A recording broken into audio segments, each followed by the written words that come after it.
What's up, everybody? How you doing? We're back with the Punk Rock Review podcast. Got the homie Rob back in the seat across from me this time. Thank goodness, man. It's been like what, 2 weeks? It feels like it's been 2 months. 2 whole weeks, yeah. It feels weird, bro, because we talk all the time. So this time, you're kind of gonna have to lead the dance on this one, man, because we're gonna talk about No Use for a Name. I want to be very, very transparent about this.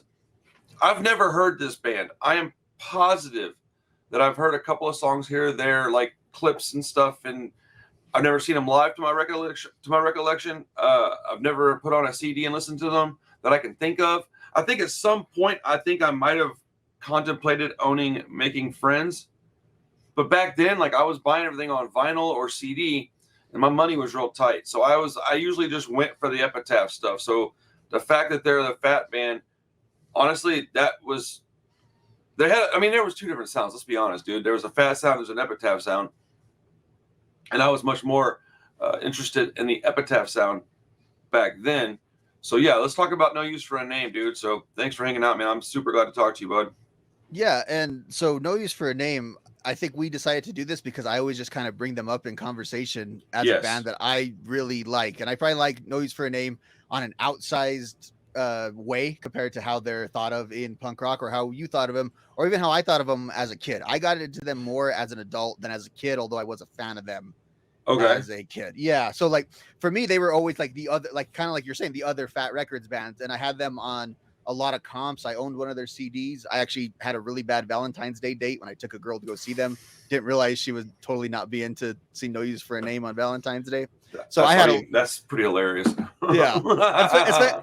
Especially because of some of their song content, but yeah, so to me they were always just like another band. And then as adulthood went on, I just started kind of getting into them a little bit more, and kind of like reading up on them. And then I realized part of why I don't think I liked them back in the day is there is a juvenile element to their music, but I think they kind of are like dad punk or dad pop punk in a way. If you receive them at an older age, they're kind of like a mature band in a way. So I think that's why I've liked them a lot later years. Okay, I might be confused as to what you're saying. So you said that their lyrics are or are not juvenile? Both. I think they straddle both. Oh, okay. Because I didn't really feel juvenile so just to be clear, whenever we talked about doing this, now I haven't had just an enormous amount of time, but I did make it a point to listen to 3 of their albums more than one time. I listened to Leche con Carne, Making Friends, and More Betterness. Mm-hmm. I listened to all 3 of those like 2 times. I listened to Making Friends 3 times, and I even listened to The Daily Grind once. Mm-hmm. So I don't remember that one as much, but I remember I checked out all 4 of those records because I think that's about the era you were talking about. Yeah, and so let's set the stage with that. So I kind of like to put it as they have these 4 albums of sort of what I would say is kind of their prime, although not really, but it's the 4 albums where they were like, the 2nd or 3rd biggest band on Fat, kind of like when they had that status that they had. It's Leche con Carne, Making Friends, More Betterness, and Hard Rock Bottom. Now, the album they had after Hard Rock Bottom is actually kind of almost more of an emo record or an indie rock record. So it's definitely still No Use, and it has some good songs, but it doesn't really fit into what we're talking about today. And then their final record, Feel Good Record of the Year, was a combo where there'll be like a banging skate punk song and there'll be like an emo song, and it kind of really doesn't make sense as an album as much, even though the songs are good.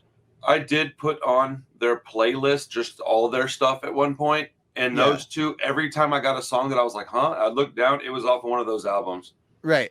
And those songs are good because I think they were pretty good songwriters, but they're kind of not what you're looking for when you're popping in a No Use for a Name CD or a vinyl. They're almost more like coffee shop music. It's weird. I feel like they should have definitely changed the band name and started a different project at that point, in my personal opinion. But why would you want to do that if you're already as big as they are and you can already get just the...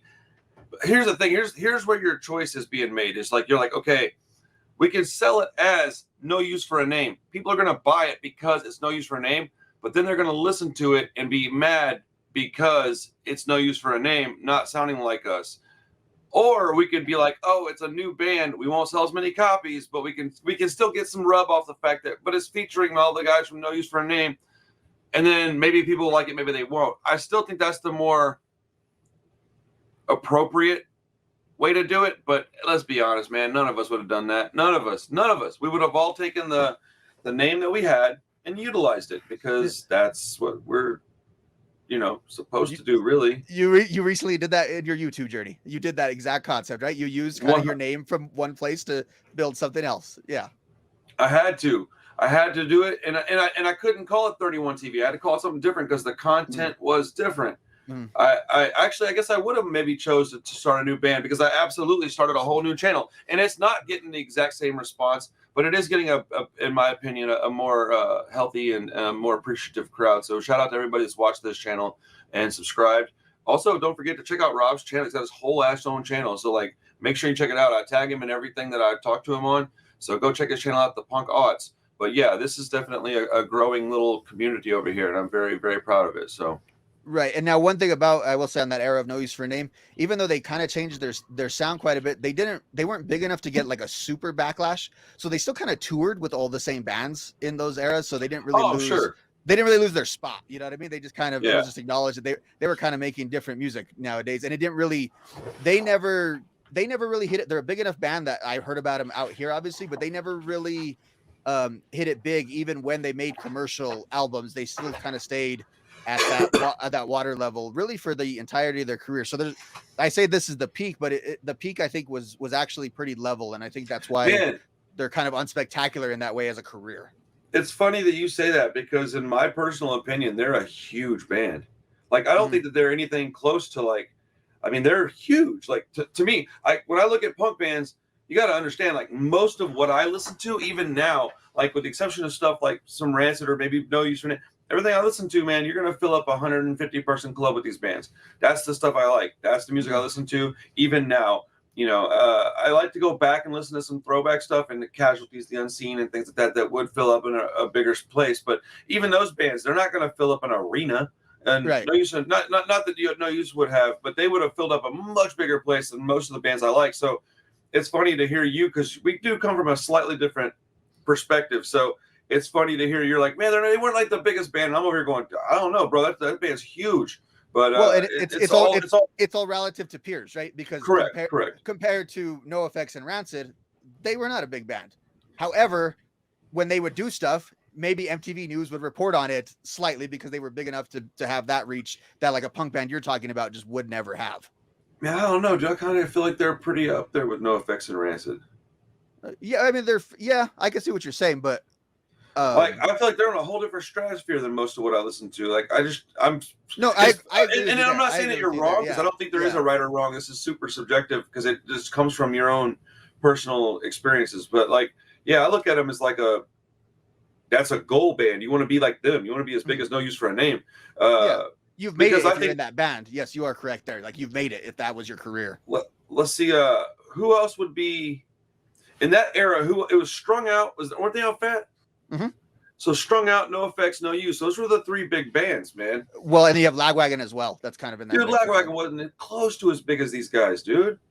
Look at some of those record net sales numbers. It's Lagwagon. Really? Lagwagon was pretty accessible too. That was the thing too with them. So I'd say Lagwagon and No Use are on the same plane. They're about the same size of band. If I was to make a tier list, and I don't mean like what I think of them, just like kind of how big a band was, I would definitely have NOFX. And then, like, right underneath them, I'd have Strung Out and No Use. And then it would drop considerably. And I'd have Lagwagon and, like, Swingin' Utters and, like, bands like that. Mm-hmm. So I would love to go back and look. And Millencolin, I know they're Epitaph, but, like, just those bands kind of same level, I'd like to go back and actually look at the sales and compare them because you're probably right. I mean, I would imagine you'd have that information faster than I would. I never cared about that anyways. But, like, I always thought of them as a significant tier lower, but if you're saying that they're close to the same band, that surprises me. Yeah, and what was the big Lagwagon album? So the big Lagwagon album, so I would say it's Haas in '95, but it's actually '98's the one I just did the stream about with the Let's Talk About Feelings. Yeah, the May 16th album. That's the one that's like huge.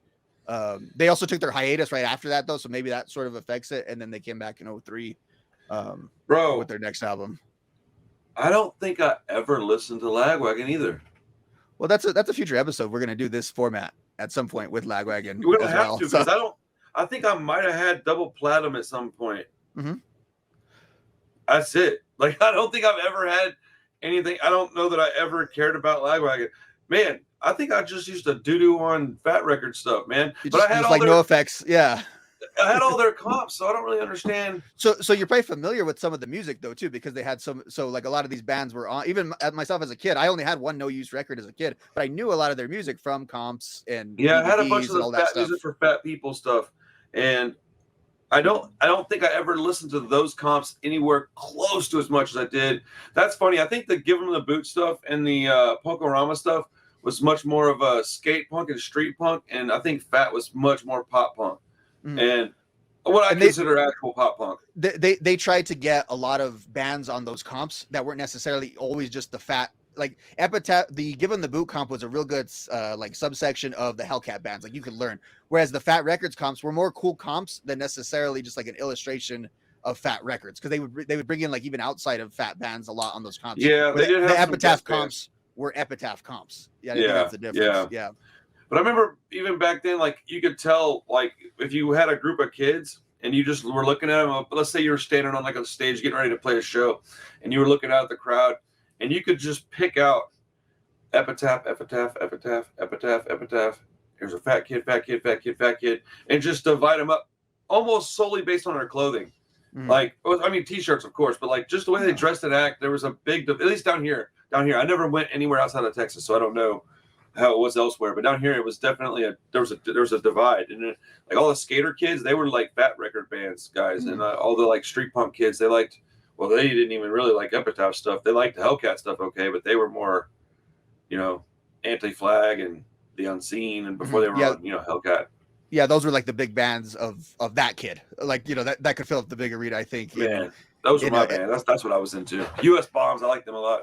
Oh yeah. And I think you said pop punk, and that's a really good way to talk about No Use for a Name, because they are sort of like true pop punk in that they were a pop band musically, but they never actually, and it's to my earlier point, they didn't actually become like a pop band in the way that a lot of stuff that sounded very similar to them did. So they always maintained a nice little foothold in both kind of communities, in that they were touring with the fat bands, which maybe a lot of people, that is pop punk as well, but it's a different type of pop punk. But at the same time, when No Use for a Name would headline, and they took out a Baby Yellow Card. They took out a Baby or like a pure Blink-182 they went on tours with. They took out all the bands that would become the big like MTV bands. They headlined for those bands as baby bands because they were considered like generically similar enough to those bands, while also playing in support of like a NOFX or a Rancid or a Fat and Epitaph band. They were able to really straddle both of those worlds pretty successfully. That's wild. So Blink opened for No Use for a Name? So I want to say it was Blink, No Use for a Name, and Lagwagon on a tour, and Blink was like the opening band on that. That's like they were crazy. the junior band on that tour. Yeah. Can you imagine like being able to tell those guys like, hey, dude, in like 5 years, watch what happens? Like, well, there's an interview that another dude from Houston did, Mike Devante. He did it with Joey Cape from Lagwagon years ago, and he talks about like they were on tour with Blink, and like Dude Ranch was blowing up, and he was like telling like, dude, you guys need to leave this tour, and like you have money to make. Like, what are you doing with us? And it's weird because again, and Pennywise took Blink out on tour, and you talk to those Blink guys now, they're still very reverent of like those old Fat and Epitaph guys. And Lagwagon is in that bro. mix.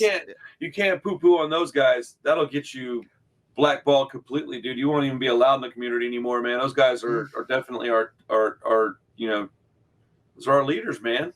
Mm-hmm. And I think so. So Pennywise and stuff, that sort of skate punk thing is also kind of related in this too. And those bands would tour a lot together on cross label tours.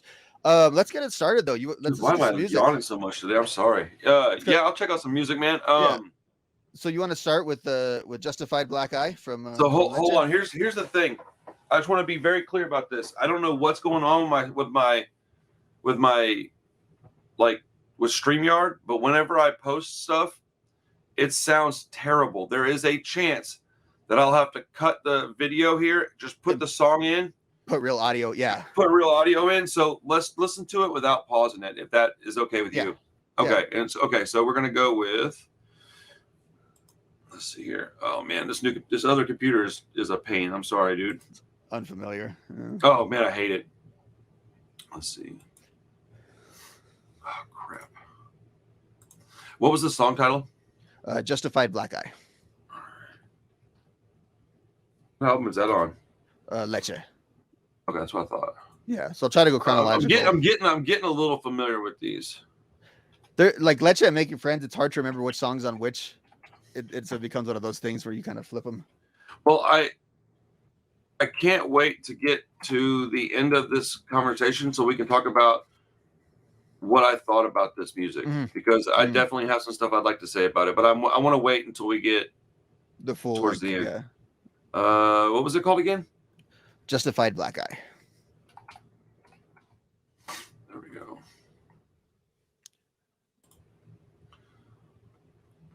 Okay. Boy, I'm gonna have to edit the crap out of this, aren't I? Yep, more work. It's all right. I'm gonna upload it immediately, and then I'll just drop one, like, heavily edited as soon as I can. Yeah. Because I haven't had any content because my computer's been in shambles. Okay, so we got about. And I'm moving, so this is one of the last times I'll Dude, actually be in this spot. I'm moving too. I'm moving in 2 weeks. Did I tell you that? No. Bro, we bought a place out in Magnolia, Texas, dude. Like, we're moving in 2 weeks, bro. Oh, nice. Super, just kind of fell in our lap. Shit, congrats. Yeah, I'm gonna try to vlog. Yeah, I'm pretty excited. I mean, it's a small. I'll explain to you later. There we go. Here we go. All right. Okay, how can we do this? Yeah, there we go. Nope, that's just me. Okay, there we go. Okay, both of us are on here. Boom, boom. Come on, computer. There we go. All right, you ready? Let's do it. Yeah.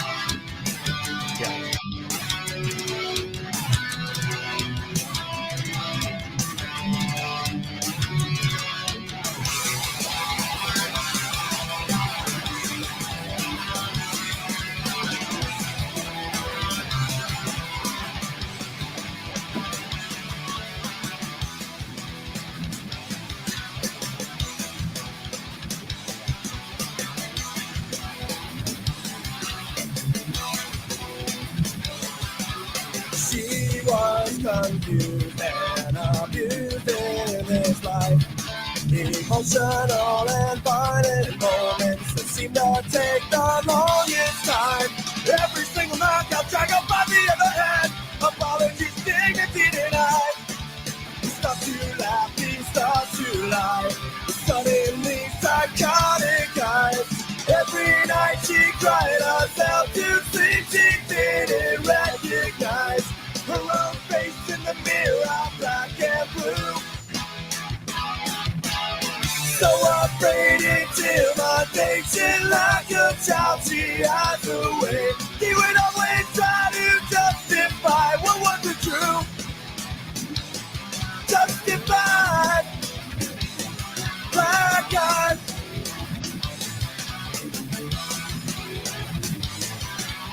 Taken for granted, she sleeps by the phone, waiting for a call from him, but it seems he's never coming home.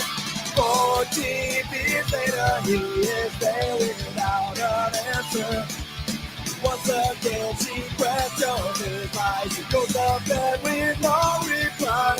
Tomorrow morning, different story, and he'll be a different kind. He'll justify her black eye with another lie.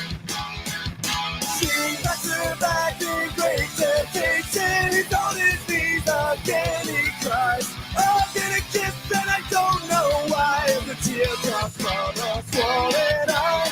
Apologies, I'm so bad, and then I'm not justified by God. Justified by God.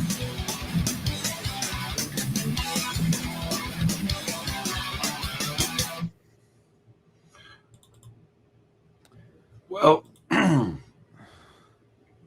okay, so can I comment on that? Go ahead. Okay, so I'm coming at this strictly like sonically and like what I thought when I heard it. Excuse me. When I first started listening to these guys again, or I guess initially, I thought it was like a Bad Religion cover band that wasn't good. Like, I don't like his vocals. Like, how do I say this? I think in the timeline of me listening to this, when I first heard it, I was like, ooh, vocals are terrible. I do like when he starts to open his mouth more. You can tell how he's singing. I'm a vocalist, so I can tell you exactly how he's singing. And I think that maybe if I was a producer in the room, I'd have said, hey, man, you don't want to start doing with that low vocal, where he's singing it. It's not really where he's built to be. Musically, I'd say it's like at a 7.5 or an 8, maybe an 8.5. It's real good musically. Like it wasn't like amazing, but it's really good. I don't know how young they were when they wrote this, but I doubt they were very old. Mid-20s, about the, yeah. Okay, so yeah. I mean, excellent songwriting for the time, and lyrically, it was. I mean, like a 9.5. Like it was fantastic. It was a little left a little to be desired, not much. It sounded a lot like some of my younger songs that I wrote, like stuff the same kind of content, same kind of problems that I had writing stuff. I wasn't coming up with enough different stuff, and but overall, like objectively speaking, I think the song is fantastic. So generally, this was their opener on live sets. Was Justified Black Eye, just because it's that makes sense. They have a lot of good songs that translate live, but they don't have tons and tons of just like that banger live opener kind of songs in their set list. So this one fits that. And then this is the one album that was done without Matt Riddle, who was the bass player for Face to Face, who joined him later. And he's actually a fingerstyle bass player. And so live versions of this are really good because just of the rhythm of it. And he really can whip this song around really well. Lyrically, it's kind of interesting because they have a lot of like songs lyrically that are clearly songs where it's like, hey, we're a punk band, so we're supposed to write about this topic. Like they kind of have that a little bit. And I think that's where sometimes, even though I think Tony's a great lyricist, where they can fall short. But thematically, as far as a topic goes, and that's why I think I call it almost like dad pop punk or dad rock, because there's a lot of like protectionism as a theme here, where there's a lot of songs about a woman in distress, a child in distress, or a friend with a drug addiction. I don't think that's dad punk at all, man. When I okay, look. So, but maybe I relate to it differently older than I did younger, I guess is what I'm saying. I mean, I'm listening to it for the first time older. So you got to remember that. I'm older listening to it for the first time. So when I was younger, and I don't know if you ever did any of this or not, I think we have a lot of same things in common, but I think we grew up pretty different. I lived at ages 17, 18, 19, 20 years old in a punk house, dude. It was like 6, 7, 8 of us. In a squat, like crusty punk kids. We had a house, like we all paid the rent, but it was like a pain in the butt to get the house. And then when we got it, it was a pain in the butt to keep up the rent because all of us were like, we were punk kids. So we were constantly losing jobs and constantly having to find a new job. I was one of the hard workers, so I was usually employed, but I mean, I was always paying, more than my share of the bills, whatever, man, who cares about all that? But my point is that this kind of topic was very relevant to us younger kids because we had a couple of friends who would get drunk and beat up his girlfriend, and we used to have to whip his ass. And like, it was a situation, man. And we've had to have the cops called, and like, we tried to get her to break up with him and get him out of there. We had to kick this dude because he was trying to stay with us. We had to kick him out, let her stay. And it was causing, he'd come back. And so I don't think that this is dad punk. I think this is just situational lyricism. And you're dealing with something that you are likely they dealt with this. Like that was probably something he was around. Maybe it was his mom or his sister or his girlfriend had an ex like that or something. And she told him stories or something like that. Because that can affect you too. Somebody that you're around that dealt with that, it'll seep right into your life. That's my opinion. But right, I think it's a good song. Yeah, and I do agree with most of what you're saying. I did discover a lot of this music deeper as older too, so maybe that's why I interpret it as like something that I would more not that you wouldn't take action about these things, but you would actually talk to someone about. Like I feel that as a I think when I was 18, I was already in my 30s though, man. Because we were young and we were having to live these adult lives. And maybe that's what it is that we were having to live like our 25-year-old selves, but we were all 17, 18 years old. And so maybe that's what it was. We didn't have a choice, but that'd be that. And part of where I'm biased is knowing the bios of these guys, I think too. So Tony specifically, the lead songwriter, he was known as being like the family man within punk, even in this era. Oh, like, really? So he was, I'm not sure. It might've been around this album or the next album. He met his wife, Bridget, and they married forever. He had 2 daughters. That's and awesome. He's kind of in that like Jim Lindbergh, like Fat Mike's a punk rock dad as well, but he's still very much Fat Mike. Like he's in kind of like more you and I, where like you have that punk rock side of you, and then there's like you could be caught being very much a regular dad at any given moment. And I think Tony really had a certain maturity to him, though, to be reflective on a lot of these things. And maybe that's how I kind of color my analysis of these songs with him. But that is something to note, that he himself kind of, I think, had that dad approach, and maybe that's sort of how I receive, them in that way as well. I mean, you're not wrong. At the end of the day, this is all art, and so art is able to be taken however you want to take it. So if you want to tell me, hey, I think it's at this song, and then I go, yeah, I think it's at this song, neither of us are right or wrong. We're just, it is. And so the comment section's the judge, I guess. Yeah, you can say that. They sure think they are, don't they? Yep. Oh man, you rascals. But man, I've been called old so much lately. I just feel like maybe it's because my beard got grayer. But have you seen that that documentary about all the punks getting like the F word? I think is what it's called. It's like family or something. Yeah, the other F word. Yeah, that's a good. That just feels like we were almost talking about that. If you haven't seen that documentary, go check it out. It's all these like rough punk rock guys with kids. And, I mean, dude, Lars is all like street punked out, walking his kids to go like to the toy store or something. Like, it's great, man. Fat Mike is spraying butter on the toast. It's very relatable to guys like us, I think. I forgot about that. He used to do this in the spray butter. I'm like, now I wish I had the money for spray butter. It's so good. Sell out. No, I'm playing. How dare you be a good dad? How dare you have the money because your band's good?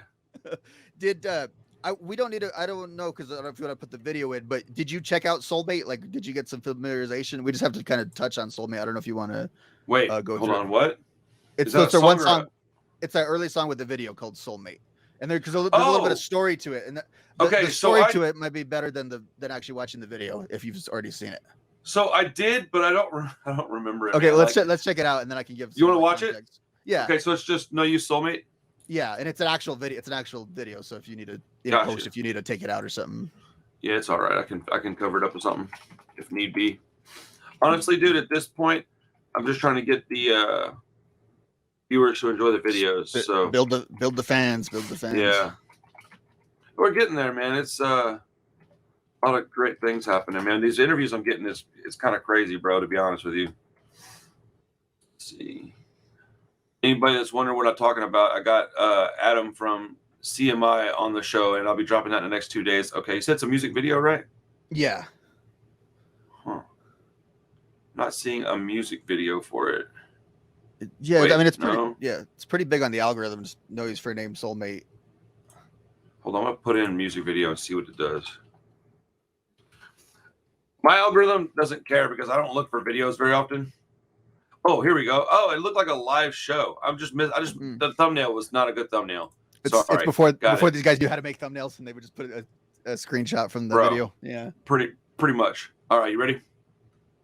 Let's go.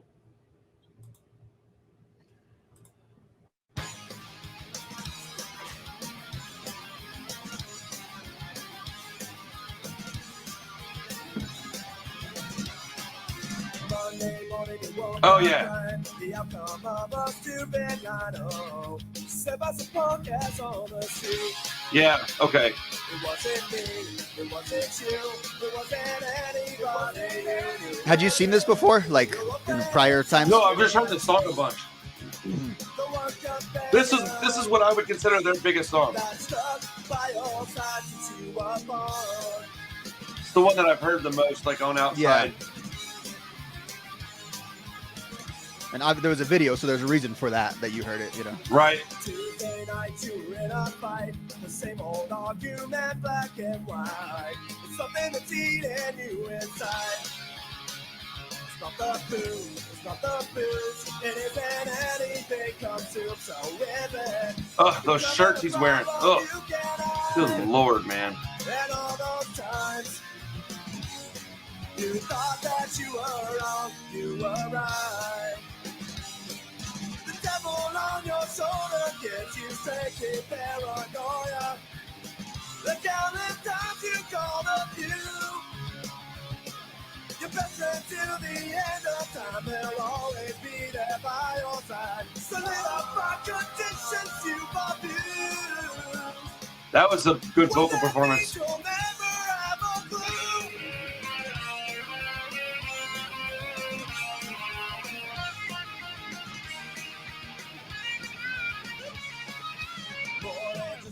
lifelong friend. No social life, I guess we can pretend. It's not like I care, but anyway. You always wanna leave, you never wanna stay. I mean, for the time, this is a really good video. Very 90s, very X Games kind of that. Yeah, but it was put together well. Like, it looks good. It still holds up. When we're done, I'll tell you this. There's a story to this video that's very specific Okay. to punk history. Well, there's a reason why I'm talking over it. Very specific reason. Gotcha. Socially, you've lost your mind, and basically you're out of time. Try to feel so much, it breaks on you. What that means, That RKL shirt, dude, hell yeah. Hugely influential on this whole scene, kind of the Godfather band of this scene. Yeah. That would be the one that I would like. Right, that's what you would bring to the table. What that means you'll never ever. What that means you'll never ever. What that means you'll never have a clue.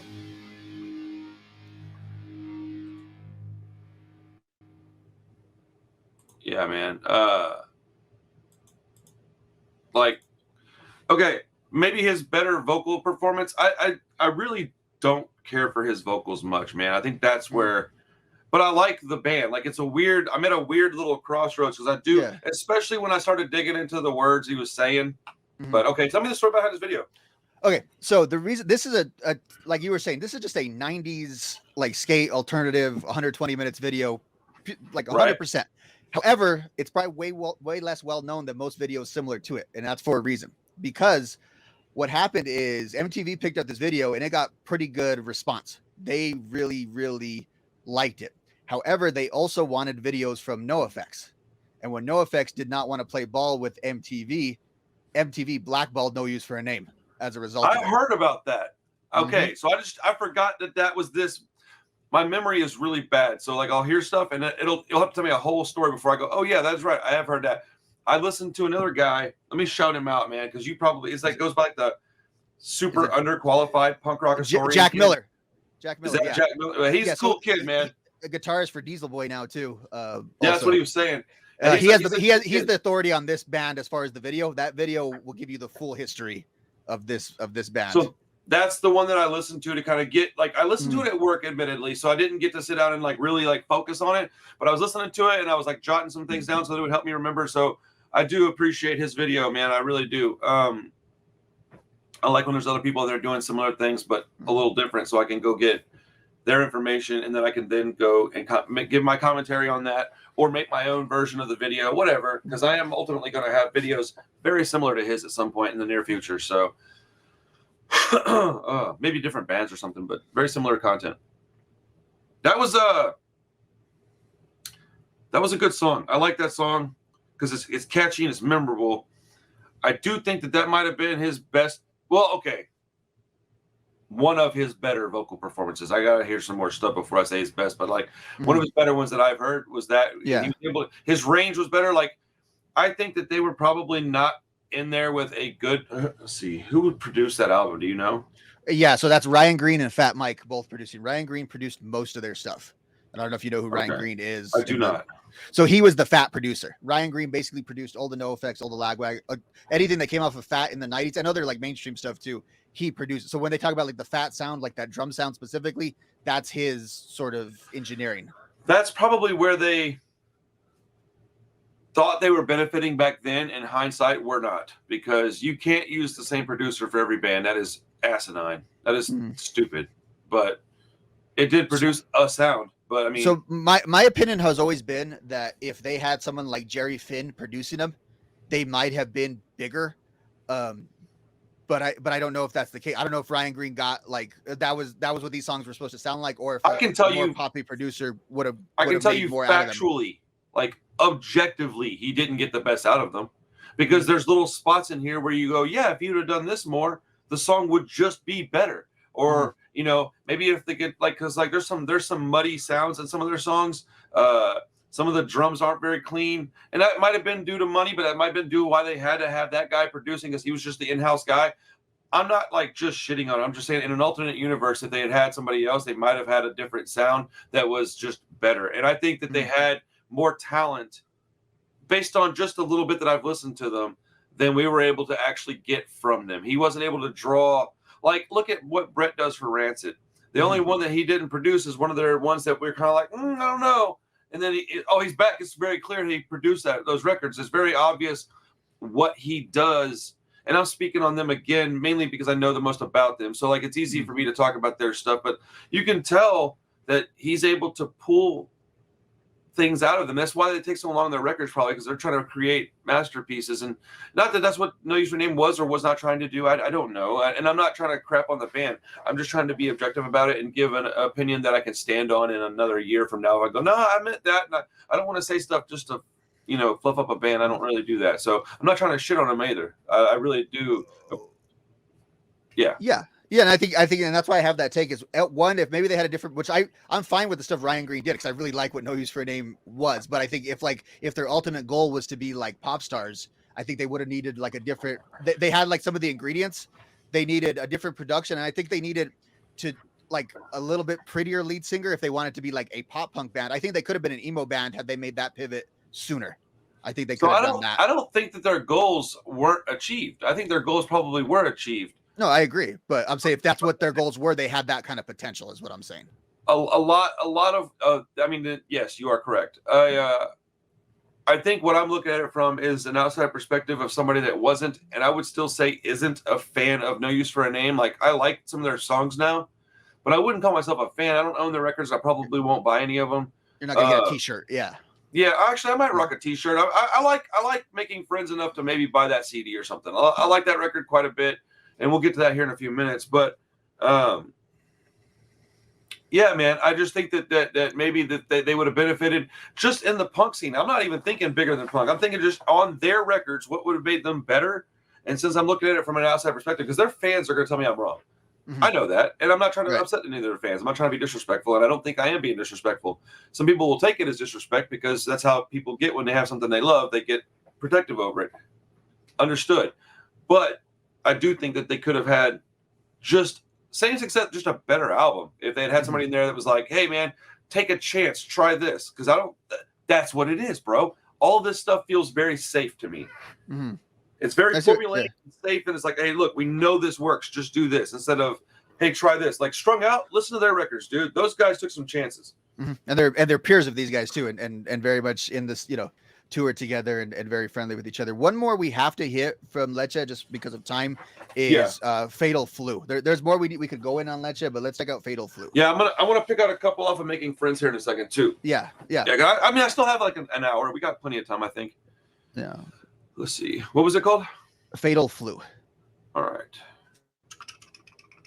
This computer sucks, bro. It's so slow.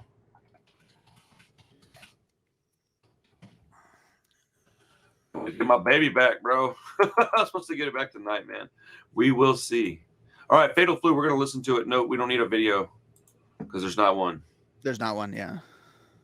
They taught you a lesson, how to be afraid, and how to understand your life is not a game. It's more than a lesson that you can learn over from love. Even with that wisdom in your mind, poison in your blood. You wouldn't touch the breakfast that I made for you. How could you lie? Losing weight, you start to shake. You're scaring me. I wonder why. Victim of environment, I cannot stand aside and watch you die.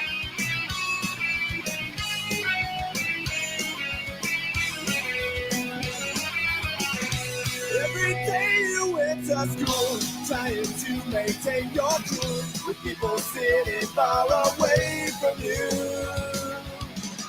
No lesson learned here, prejudice prevails. You're an outcast to the ignorance of other people's mental tales. Soon you'll be free, you can live again, my friend. Darkness is better than this at your end. Sympathy I give to you, that is all that I can do. I'm sorry that just stuck you in this fatal flu. There's not much I can do.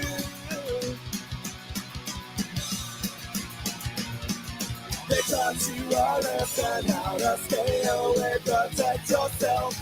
Victim of your silence, you 1 out of 10 and what was you?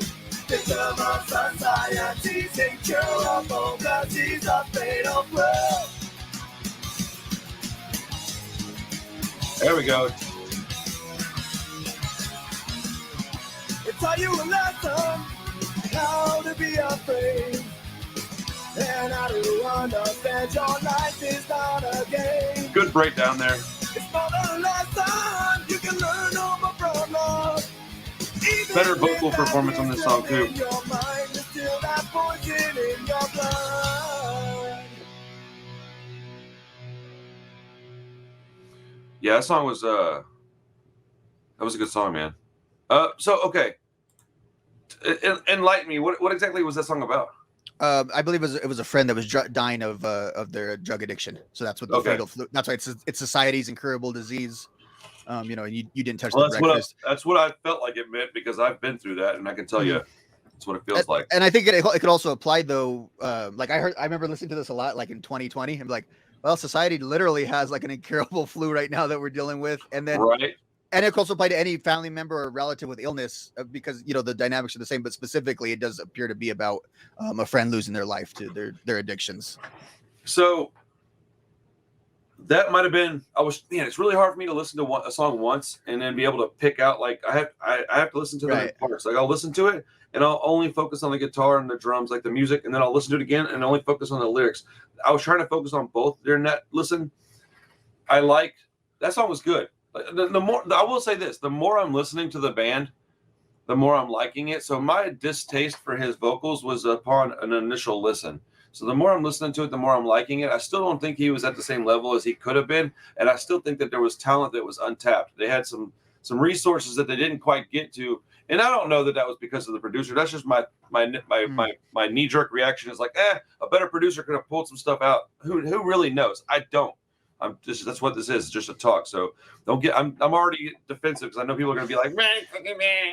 Well, and No Use for a Name is kind of a cult band, so their fans are really knowledgeable, because they're not like this huge band that just everybody. They're not like bro. My man said they're really knowledgeable. I thought you were going to say really shitty. No Use for a Name fans are kind of cool. They are kind of cool. They're not NoFX fans. They share. No, dude, I'm so cool. Used to like hip hop fans, bro. I am positive that the No Use for a Name fans will be way cooler than the kids I'm usually dealing with. And they're all like our age too. So yeah. So like, shout out to the No Use for a Name fan base, man. You guys are probably way more rad than the fools I'm used to dealing with. There we go. So Leche is in the vinyl player. That's why I didn't have it next to me. But record players, sir. They're not called vinyls. They're called records. Vinyls is not a word. Sorry, shop owner. You know. I know.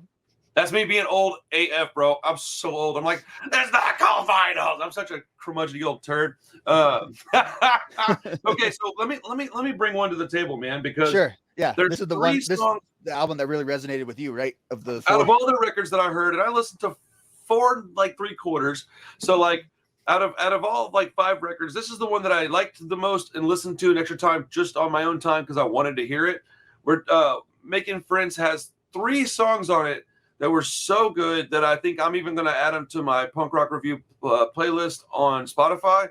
So those will be on there. Actually, I'm going to probably add everything from this whole podcast to that playlist because that seems appropriate. So I'm going to go ahead and start out with Invincible. I'm sure you're not even a little surprised. I got it written down right here. So, and I don't even, this is solely based on like a couple of listens. I didn't dive deep into the lyrics on any songs. I didn't really have the time to, because we're both moving. I'm working like 60 hours a week right now. So like I shouldn't have time to do that, but I am going to pull them up right now. If you guys don't mind waiting for a second. Now, while you're doing that though, let me say something. Please do. So interesting. So Leche of the No Use hipsters consider Leche their best album. Like that hardcore No Use fan. That's kind of their album. It was the first one. It was the first one, the new sound, all that good stuff. Now, Fat Mike, and I kind of agree with him, says that Making Friends is the underrated album because it kind of lives in the shadow of Leche. It came out literally a year later or so. But I think the hardcore No Use fans and their more signature songs are actually on Making Friends. I think as an album, it's not spread out as well as Leche is, where there's like a good song on Leche that maybe not so good. Dude, I think that's how Making I Friends feel is more about Strung Out. So I was going to mention that later in the video, but like Strung Out to me has like higher highs than No Use, in my opinion, but far lower lows, dude. Yeah. Like their songs are like it's either like a 10 or like a 2, where No Right. Use kind of hovers around that 7 era, and they They're- just have like pretty good songs all very- the way through. like mid, not the way kids say mid, meaning lame, but like there's a certain consistency to No Use for a Name where there's a certain water level that they like have. a 7 out of 10 though. It's not like a 5. Yeah. It's definitely a above average, and then it just hangs out there, and then I'll have some ones that go boop, hit that 8, 8.5.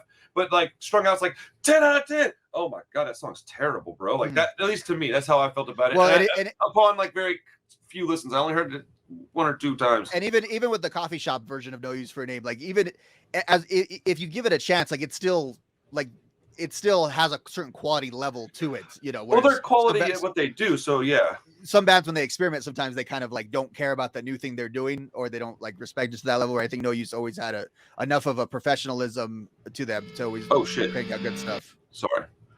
Yes, I agree. Sorry, I didn't do that on purpose. That was an accident. So let's go ahead and play the song. This is Invincible. Invincible. No Use for a Name. Let's go.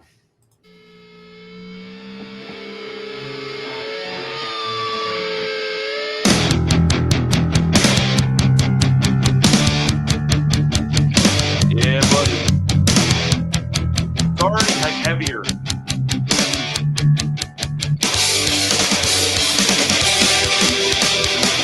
Harmonies, yeah.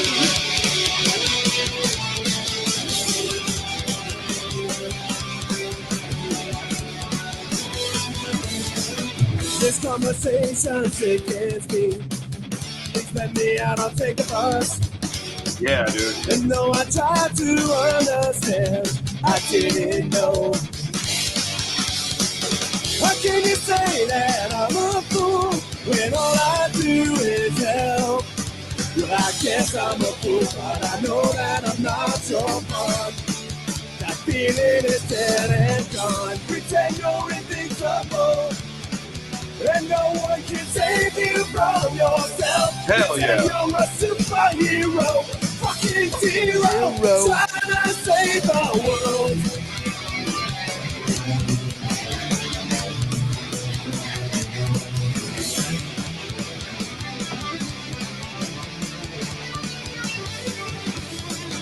Please don't remind me of the past.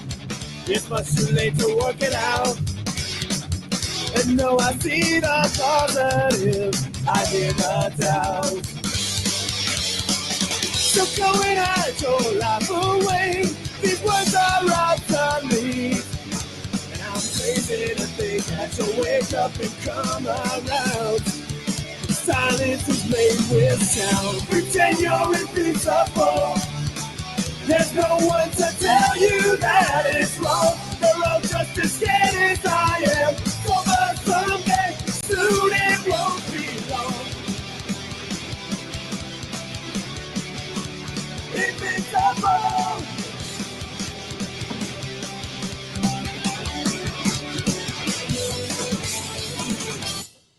Bro, okay. So my opinion on this song real quick.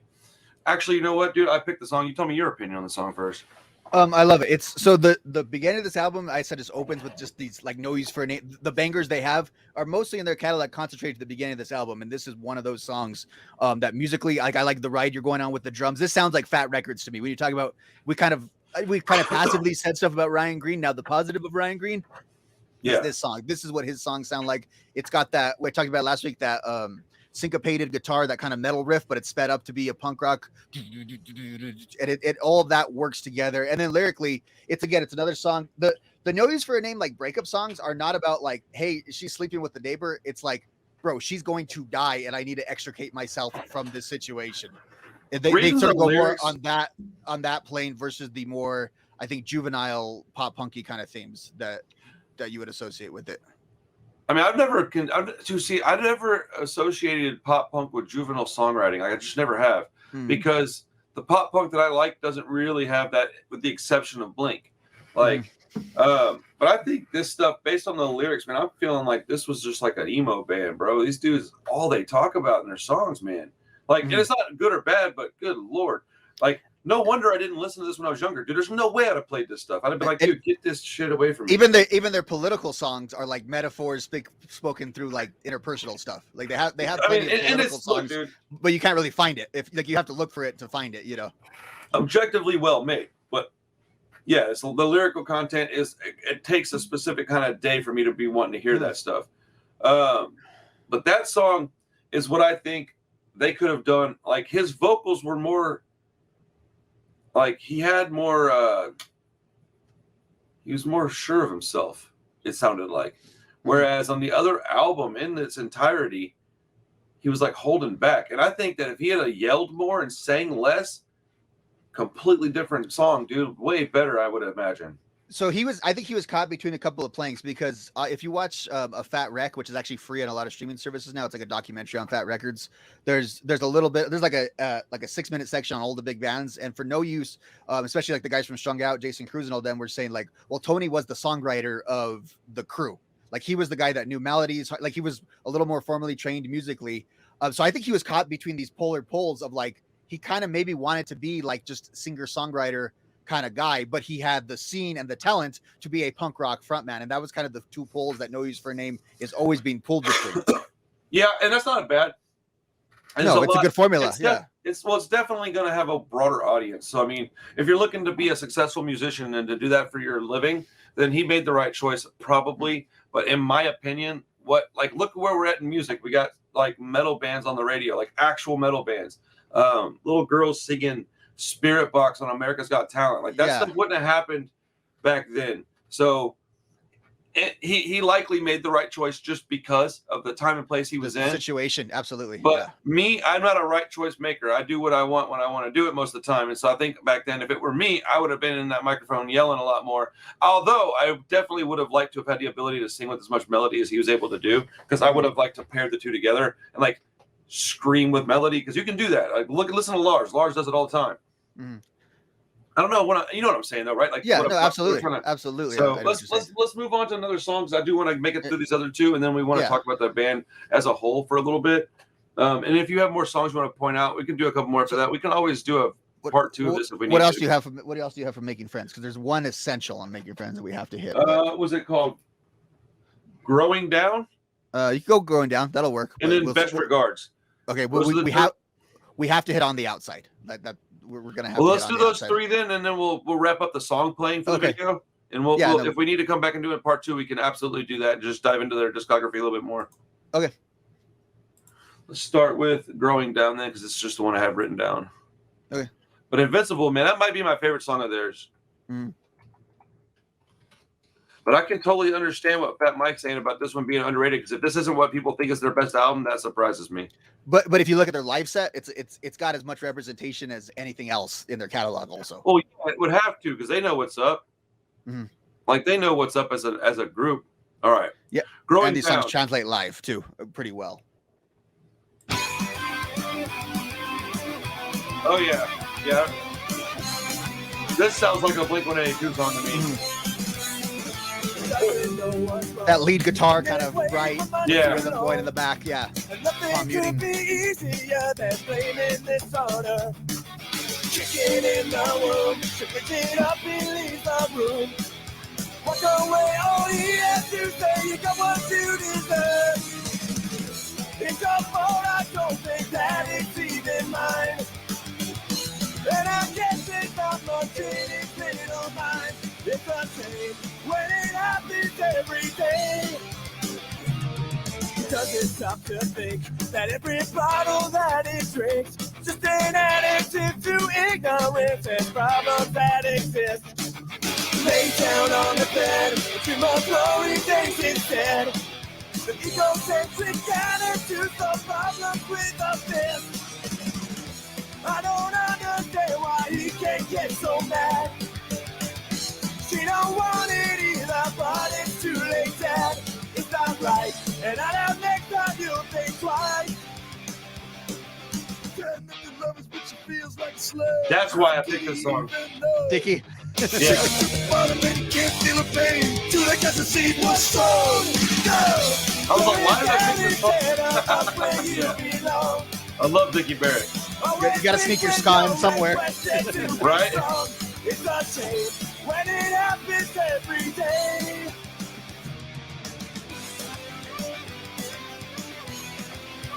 You're going down. You're going down.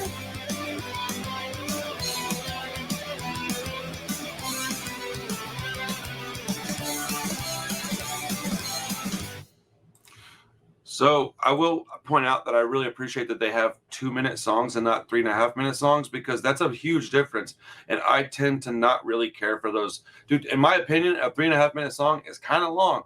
And so like when I hear like metal songs, bro, they're like 7 minutes. It kills me, dude. I'm like, dude, turn this shit off. It's such man. a commitment, right? To listen to a metal song.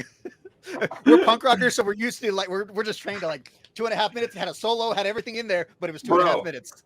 So that song to me, first off, Dickie Barrett being in that song is a perfect example of what I meant in the other song. Is that he could have had a much more gravelly vocals performance, and it would have been awesome, dude. Because Dickie's part in that song was the best part, in my opinion. In my opinion, I mean that's super, super, super subjective, but that particular track, and I think them as a whole sound like an amalgamation of Blink and Bad Religion to me.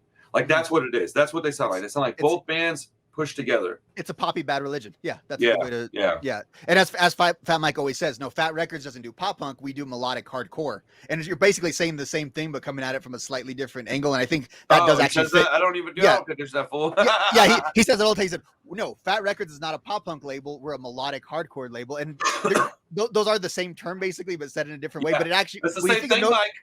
You think of No Use for a Name, that actually makes sense. Like melodic hardcore. That's actually what they're doing. They're taking like a nastier form of punk, and they're kind of, like you said, they're kind of blinking it, they're kind of taming it a little bit. Yeah, but it's a little bit more it's edgier, more mature than Blink by a long shot. Mm-hmm. That song was good. I don't want to talk about it too much because I don't have a lot of time. So do you have anything you want to say about that song? As soon as it started playing, I was like, why did I pick this one? Because like I was kind of shocked too, because of those top four, like the top 4 songs, I think this album opens really good. Growing Down is the one I kind of skip of the of the 3. Well, Dickie Barrett's one of my all-time favorite vocalists, so that as soon as he came out, that's why I picked this song. So it was strictly for that part, people. My apologies if it bothered anybody. And then last one for me is going to be Best Regards. Okay. And then you have a song or two that you want to play too. Yeah, we'll need to do on the outside. Yeah. All right, Best Regards. Talking about it like it's non-negotiable for the other one, but it is.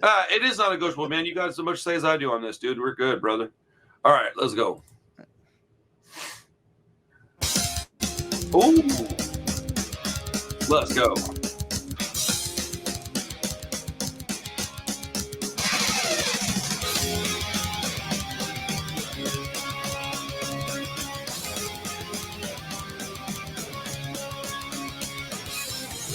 It's so hard without against you. It's really not that bad. It's just that they want you to think that it is. I'm over the last, but I can't defend you. So I'll say it one last time. Before I leave that night behind. It's easy to abuse the friction in the crew. Just take one for the team. I hope you're happy.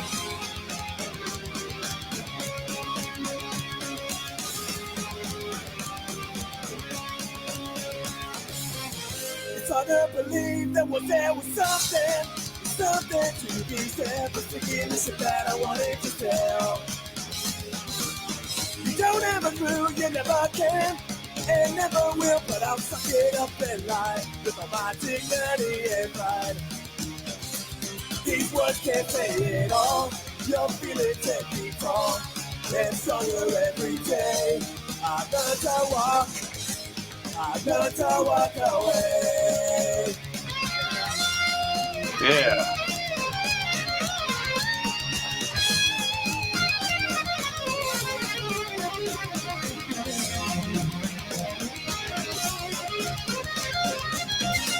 So easy to confuse. Let's go. Another lie that's true. You'll find out for yourself. I hope you're happy. Oh, I like that. That was a good ending of the song too. Sorry. Man, if every one of their songs had a crazy solo in it like that, I would love this band. Like, cause I like thrashy, crazy guitar solos. But so on that note, this is their lineup. Like this is maybe that's why you, me, and Fat Mike really like this album, because this is sort of their classic era lineup that started with this album. And have you ever heard the idea that the Foo Fighters are currently a punk rock supergroup? I always thought they kind of were, and I always didn't one of those guys have something to do with Me First as well? Well, let me explain that to you. So So Foo Fighters has Pat Smear, of course, from the '80s punk rock. They've got Dave Yeah. Grohl from Scream and obviously Nirvana. But their Yeah. guitarist is Chris Shiflett, who you're saying from the Gimmies, but Chris Shiflett's primary role was the No Use for a Name guitarist.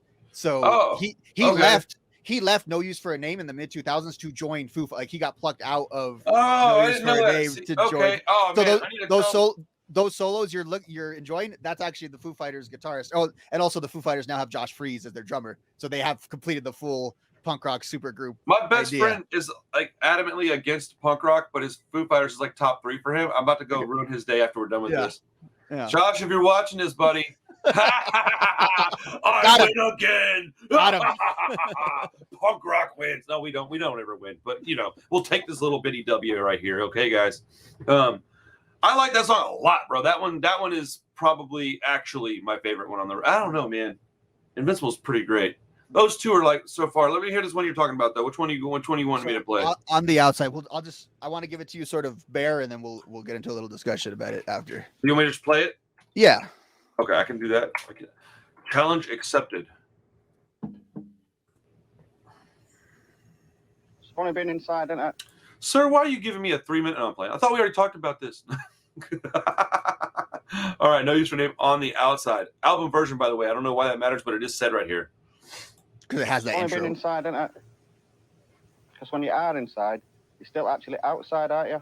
And then you can say when you're outside, you're inside because you're always inside your head. Very NOFX.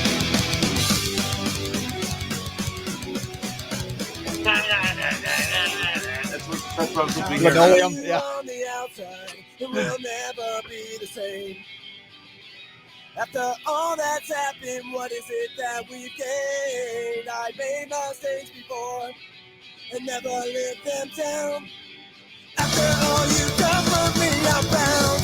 Don't say another word. To see you on the outside, where we can both be sane. You're speaking for yourself. I like that. Bleeding on the inside, place you might have been, but now I know I'll never be the same.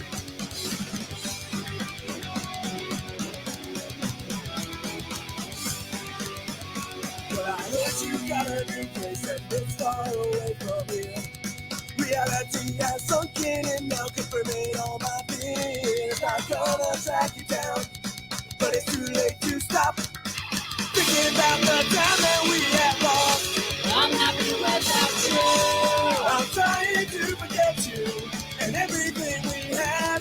We didn't stand a chance. We're miserable and it's true. We haven't learned a thing, but now I know I'll just go on else. There was a time when we were back and forth. It wasn't easy. I guess we're back where we belong. One thing is for sure, it wasn't strong. I'll see you on the outside, but we can both feel safe. Is this the closing track for the set? I'm dying on the inside. No. We're never coming back. And now I know whatever we go through, my heart is stuck with you. My heart is stuck with you.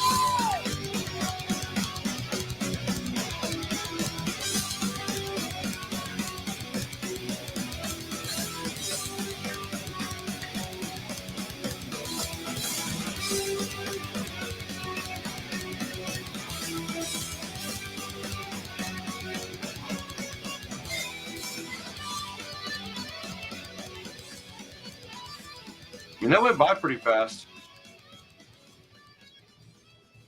So, is that not their closer at their live show?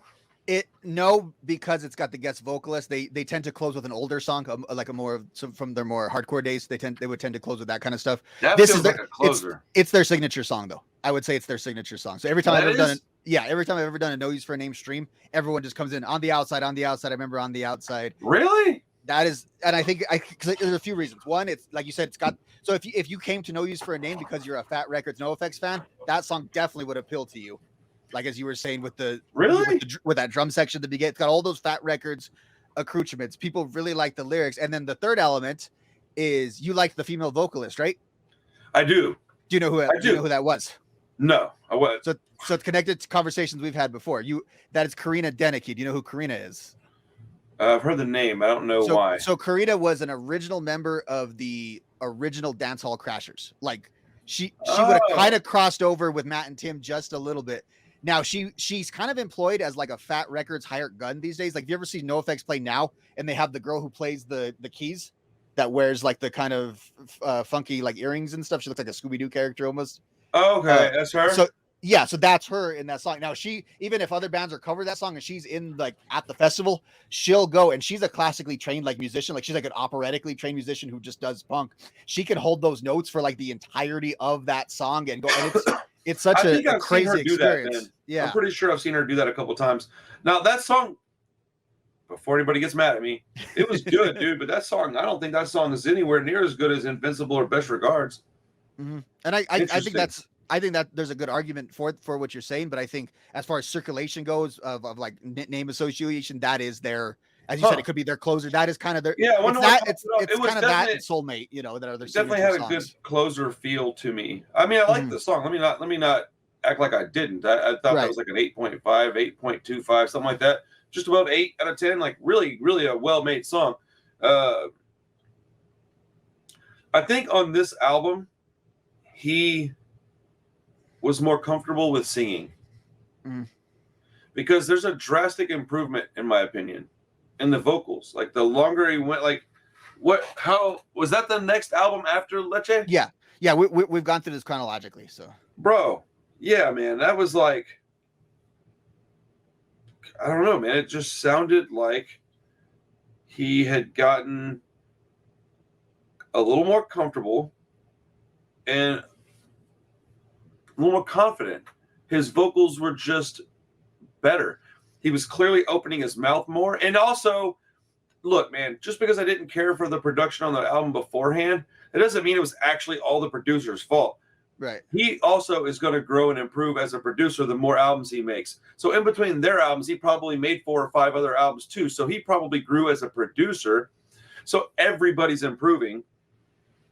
At least that's the way that I feel, because it sounds like the album sonically, just as how does this sound to you? It just sounds better to me. Like, it's clearer. The guitar tone's a little better. His vocals are a little better. The drums are a little more audible. You know, you can play it louder without it clipping. That's always a good sign of good production, where you can turn it up and it maintains its quality. And that does matter. Oh. I am glad that we did this, man. I'm glad. I mean, I'm not in any hurry to get off here or anything. I just wanted to notate that I'm very glad that we did this, because No Use for a Name is a band that I've always just steered clear from. I've never had any desire to listen to them. Not because I didn't think I would like them, just because I don't really need new bands. I find new bands all the time anyways. Mm-hmm. So I think it's pretty rad, because this is more your wheelhouse than mine. Right. And I'm having a blast just having to have these conversations. Like, it's so fun. That's why I'm having fun. I think, you know what? I think if I had listened to it on my own, I wouldn't have enjoyed it as much. Having a buddy that I'm talking with, and like, because we've become friends, man. It didn't take very long. We were like, oh, we really like talking. Like, this is a dude I really enjoy being around. I can't wait to like hang out with you in person one of these days. And so I think having a buddy that I'm talking to and going like, hey, man, what do you want to listen to? And you go, hey, dude, I like this. Check it out. I'm more open to enjoying it. Like my buddy Josh was talking about, I'm just giving him crap, dude. He wanted me to listen to the new Foo Fighters album. He's like, yeah, it's not breaking new ground, but you might enjoy it. Him liking it is going to make me listen to it with a much more open mind. Like, I'm like, oh, yeah, I'm being a little more welcoming some stuff I may not have initially liked.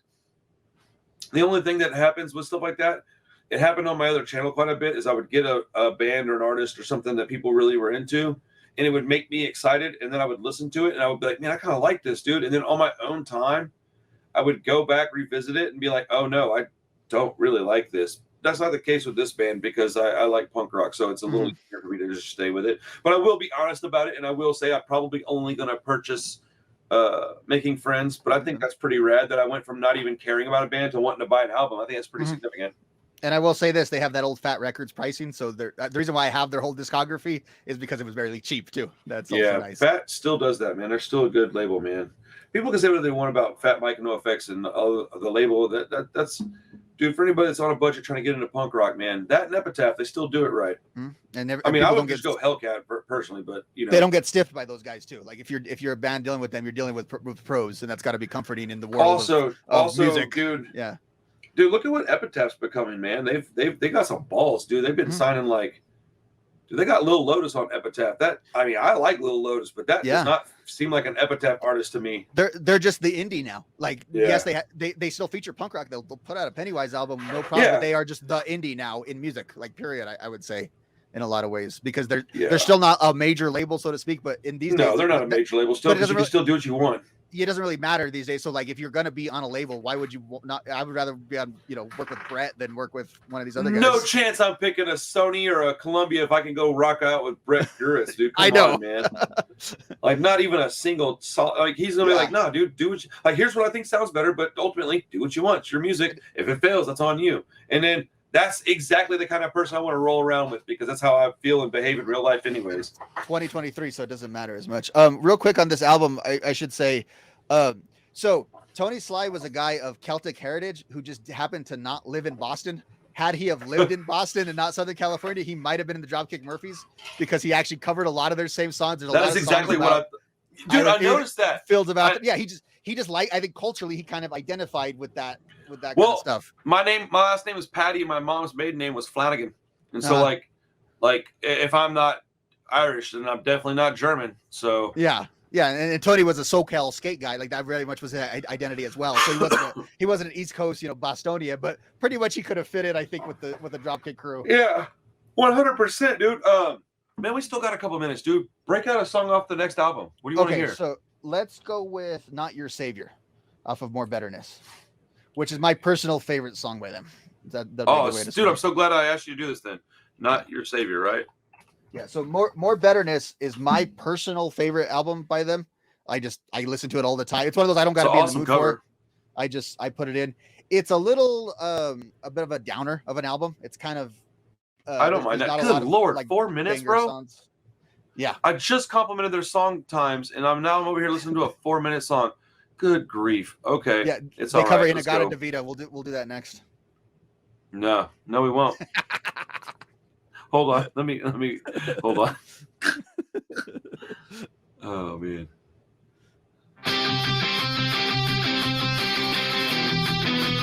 Oh, I've heard this song. I don't know where and why, but I've heard it. Comps probably. Yeah.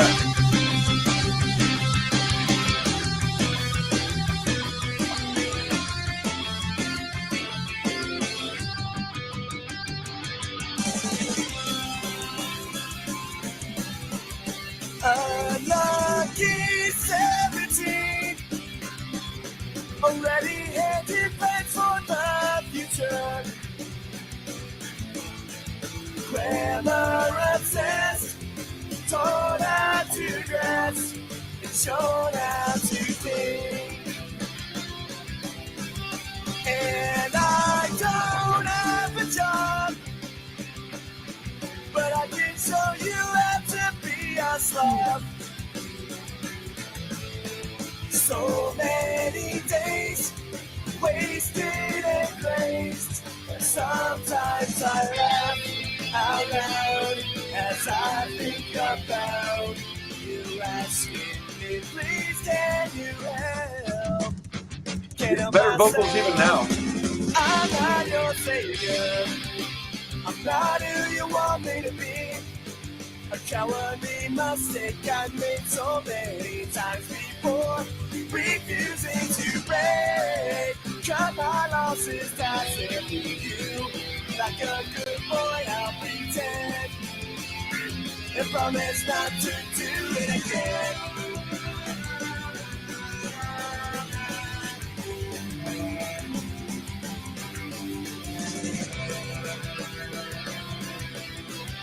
Do you remember when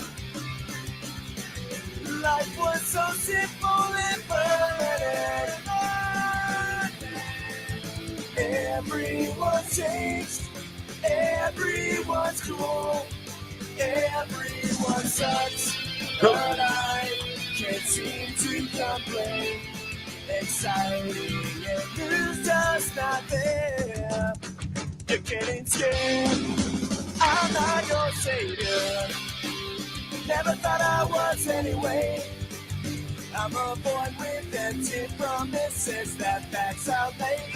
Never said I'd change. Taking back the words that we spoke, like a fuel tank running dry. You'll believe it when I choke.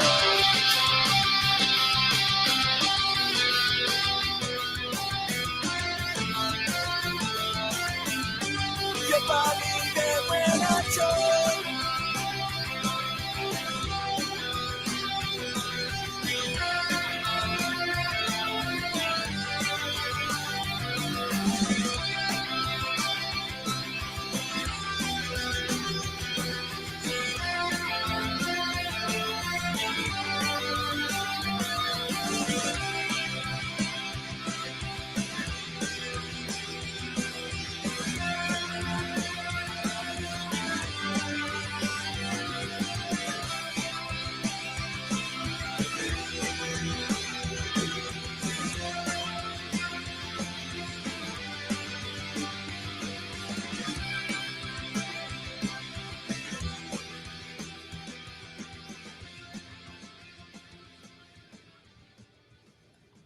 And did you say that that was your favorite song by them? Yeah, that's the one that I hold in highest regard of any piece of music they've made.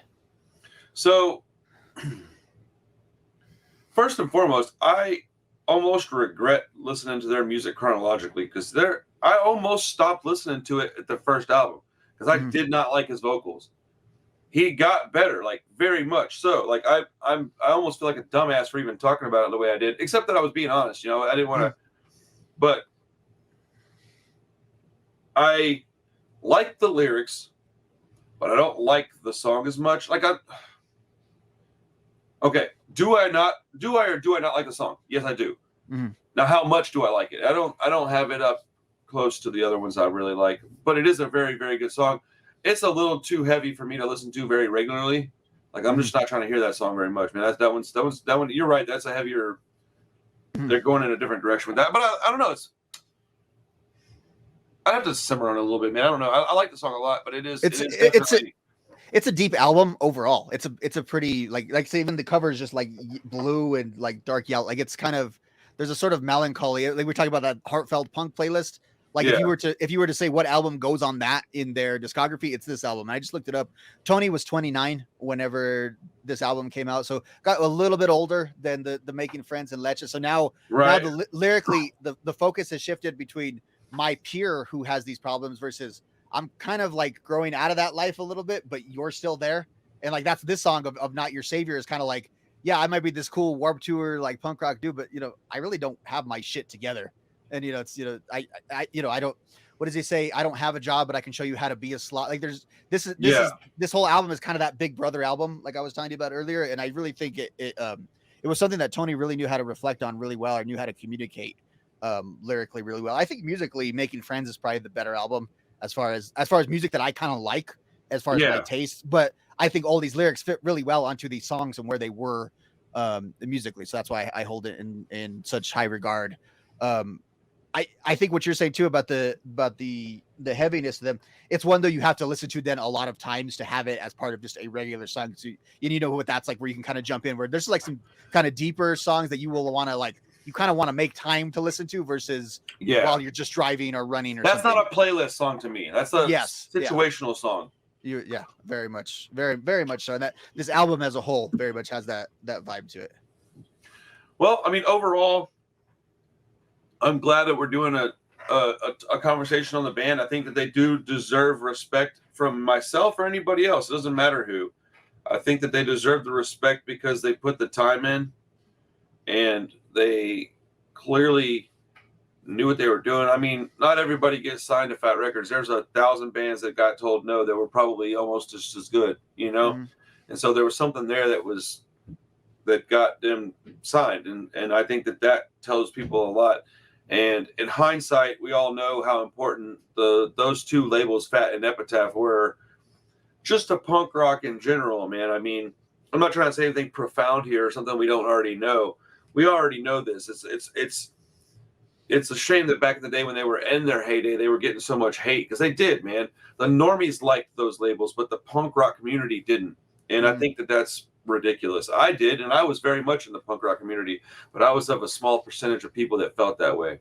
And then, even though a lot of guys would say they hated it and then they would go listen to it, I thought that was really stupid too. I did that with a lot of bands, so I participated in such culture at times.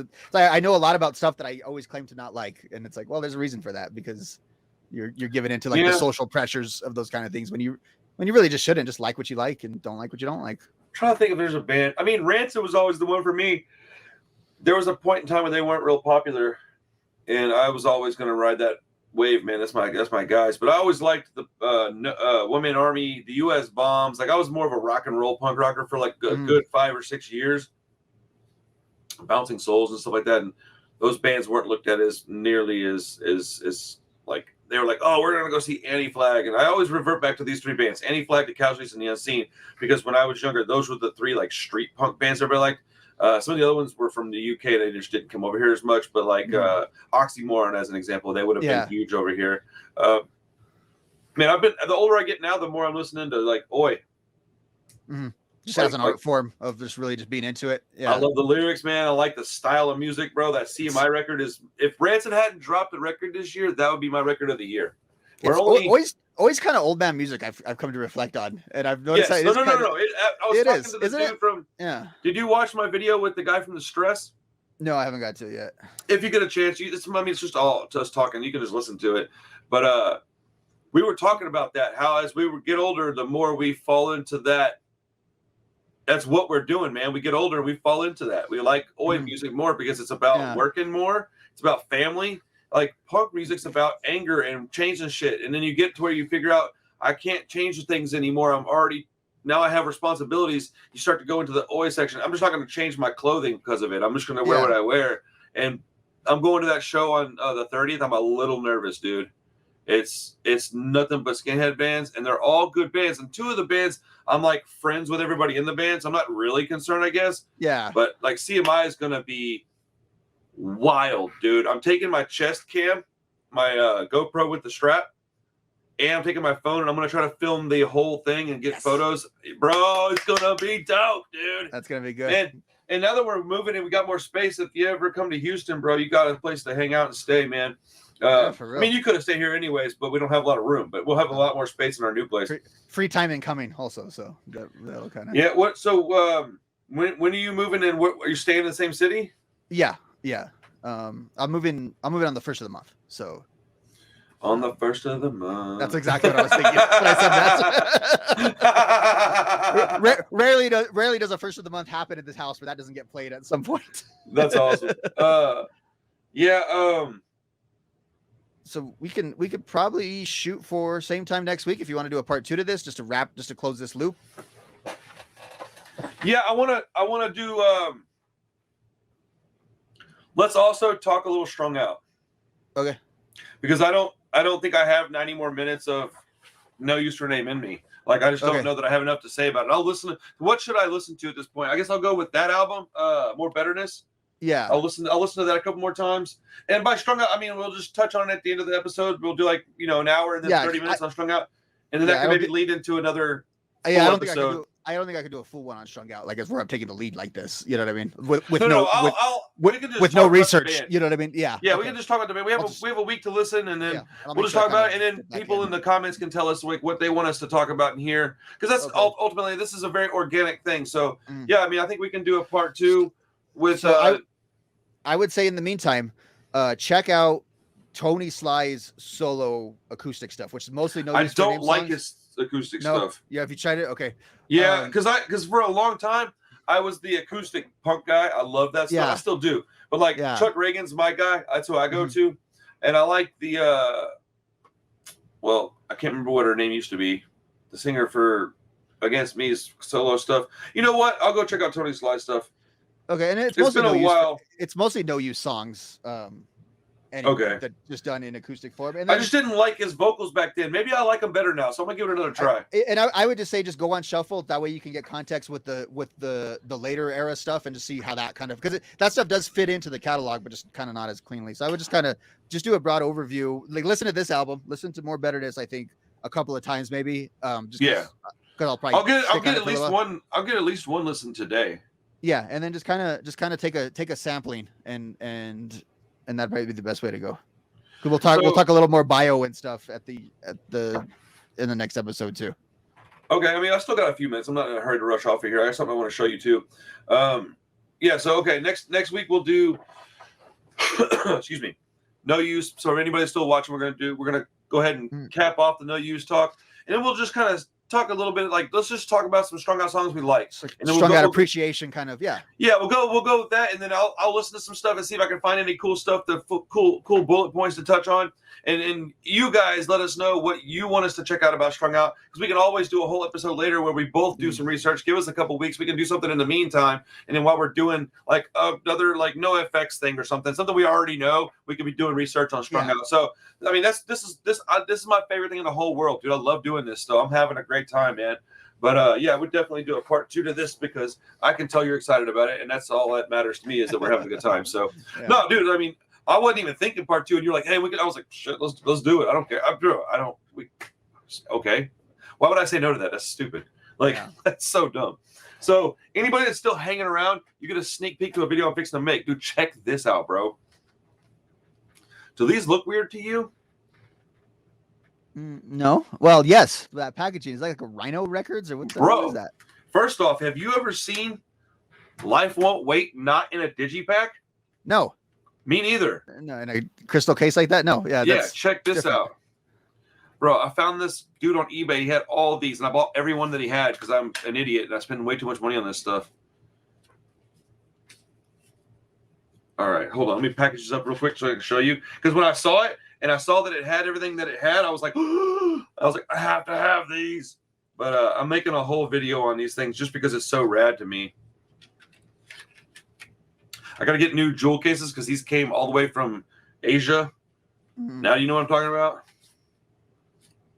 How did it go? Yeah. I think it went like this. Yeah. So you got. Oh, wow. So that was like a whole pack. That was like a series then that they released like that? No, dude, it's the Japanese versions. That's what I mean. But are all those that Japanese collection? All of them are like that. That's how they come out. They were released over there. Dang. And they all come with a lyric book in Japanese, bro. How dope is that? Is it in the pen? Is it in the pen the way that, like, you know? No. They couldn't do all that. It's more legible. Look at that, dude. How freaking cool is that, man? And I got four Rancid albums like that. I bought a Bad Religion Suffer and a Misfits American Psycho because, newsflash, this is my favorite Misfits record. So anybody else that disagrees can kiss my butthole. What a take. Oh, that's probably a hot take, huh? Yeah. I love it. Well, okay, so real quick, before we get out of here, I'll tell you exactly why. Hold on, I gotta write something down real quick before I forget. Yeah.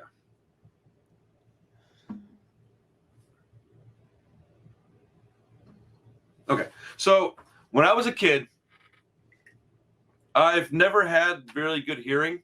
I've never had like bad hearing, but it's never been really good. As I got older, it got bad. But like, yeah, I like things that sound good. So like when I got Misfits records back when I was young, I hated them, dude. Sound like the recording quality was terrible. So when I was at the record store, shout out to Diamond Head Records in Houston, or I guess Spring, I walked in one day and they said, "Hey man, you're a punk rock kid. The Misfits just dropped a new album." And I went, "No, man, those records suck." And I didn't even stop, bro. And he goes, "Oh man, it's like a new singer, and better production or something." I don't know exactly what it was that he said, but he probably just said it sounds good or something. I don't know. But I went, "What do you mean a new singer?" Because I didn't understand. I was like, "New singer?" I was like, "Who's singing for the Misfits?" And he's like, "It's this dude named Michael Graves." I was like, "I don't know who that is." But he goes, "Dude, check it out." And he had a store copy, and he put it on. He played it, dude. It took like maybe 2 seconds, and I was like, "Yeah, I'll take that." Like dude, the guitar tone on this, bro, man, I don't understand why people don't like it as much. Like, what's up with that? Is it just simply because it's not Danzig? I think it's attachment to dancing. Yeah. Because like it's the cleanest album. It's the cleanest they ever sounded. And then they don't even replicate that after, like when Graves leaves, you know, and Jerry Only's doing like his singing stuff. Like it sounds so really good. People don't like Graves though too, and I think some people have hard time separating that from. And people don't like Glenn either, but Glenn is more like part of the furniture, I think. Than okay, Graves I was gonna say, outsider. Dude, yeah, I was gonna say I don't think people like Glenn Danzig either, but he's sort of the asshole, you know. I feel like versus how people feel about Graves. You know what I mean? Yeah, and they both. You know what's funny is somebody said like Michael Graves is a this or a that, and then I was like, bro, have you not listened to stuff Danzig has said? I would say Danzig is all those same things. Yes, he's exactly the same. Like, look at where Danzig's like political contributions go and everything. Like, he's so you can't say you like one and not like the other one based on that. Based on that, you can say you don't. But I mean, dude, he sings just as good as Glenn. I don't know who wrote these songs, so I don't know. I know Glenn had a lot to do with all the songwriting. I think it's mostly Jerry on those albums. Yeah, well, like.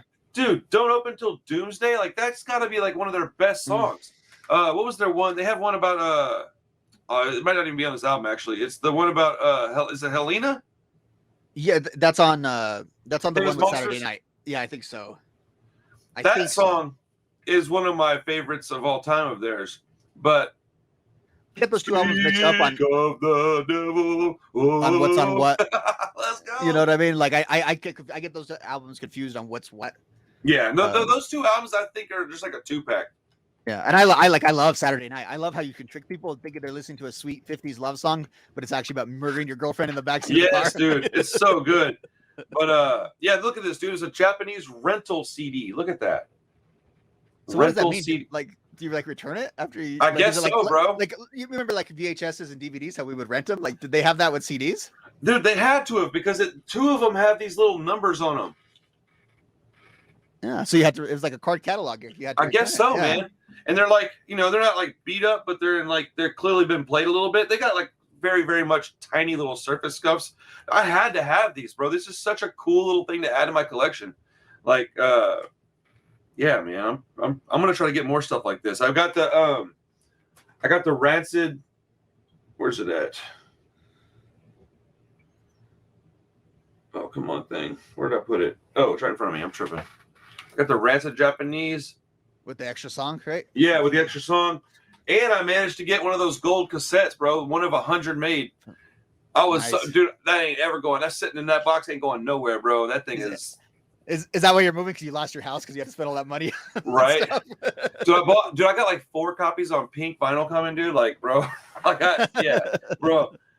No, actually, we're moving because we got a bigger place for the same money, man. My wife, dude, you want to hear how awesome, bro? Never mind. You're gonna be like, man, fuck out of here, dude. So my wife is giving me the master bedroom, bro, for my office. For your studio, yeah. Yeah, because she made a good point, dude. So there's 2 reasons. She's gonna benefit from it too. That's ultimately what's going on. Is that she's like, all we do is sleep in the other bed. Like, so what do we need that big ass room for? And I was like, I mean, I agree with that, but like. Still the master bedroom, so like, and she's like, yeah, but she said, yeah, but whenever we sleep in there, you wake up too easy. I sleep terribly, dude. Like, I have to have blackout sheets, and I sleep with earplugs and a thing on my face.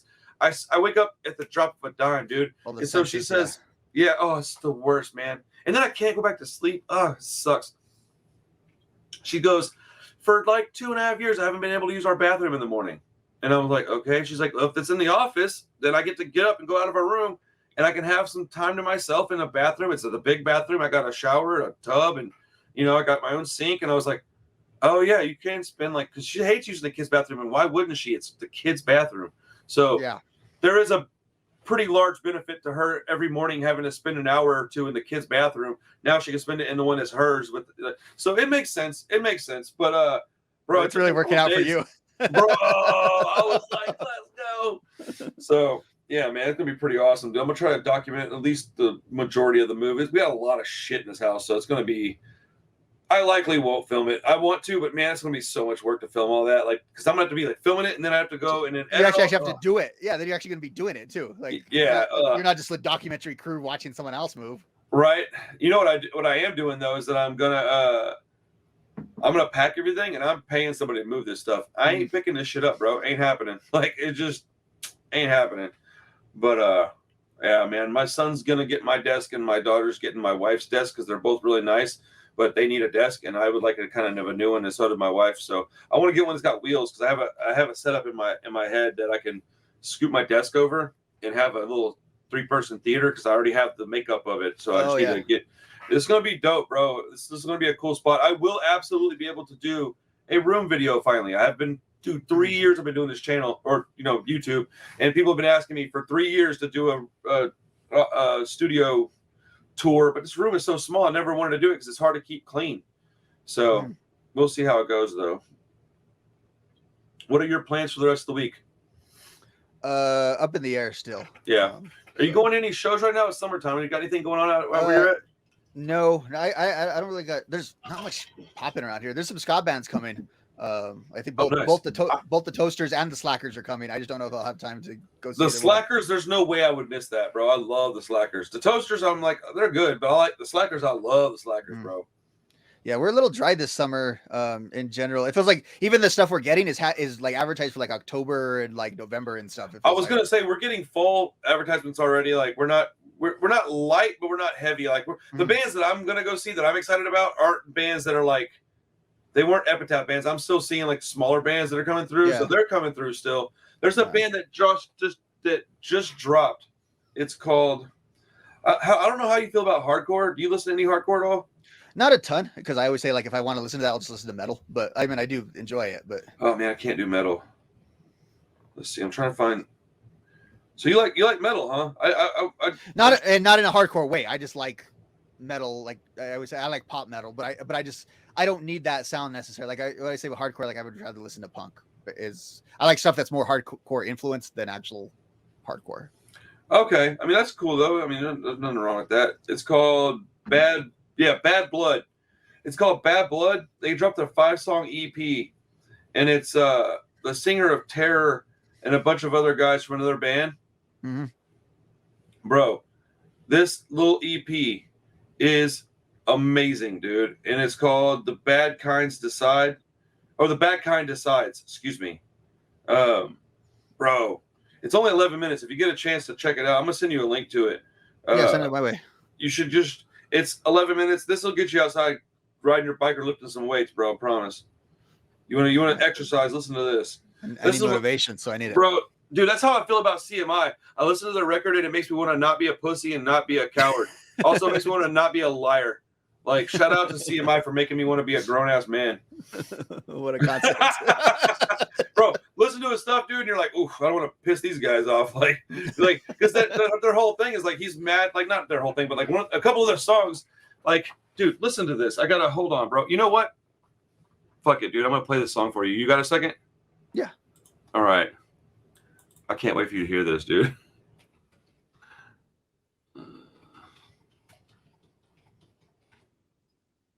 What's the song? What's the name of that song? I have a hard time remembering song titles. I do too. Especially with our music, because it's not usually said during the song in our music. Bro, yeah. I have a oh yeah, that's what it was. It's called Protective Posture, dude. Listen to those words, bro. But after this, I'll wrap up and get up out of here so I can go get the kids to. I'm taking my kids to work with me because they gotta. Well, I have to, but because they gotta. I have yeah. They're gonna go watch that movie Elemental, so it ought to be fun. All right, you ready? Yeah. Here we go.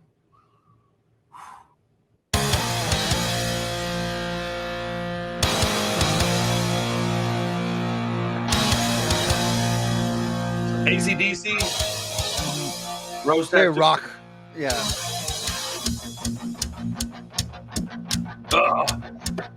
Makes me want to just fucking.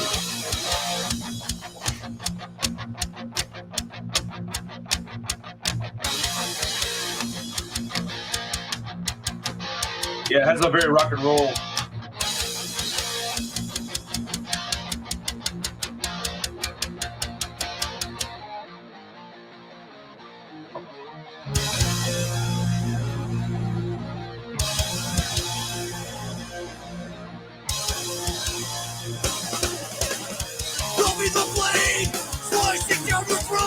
Be the knot in your hanging rope.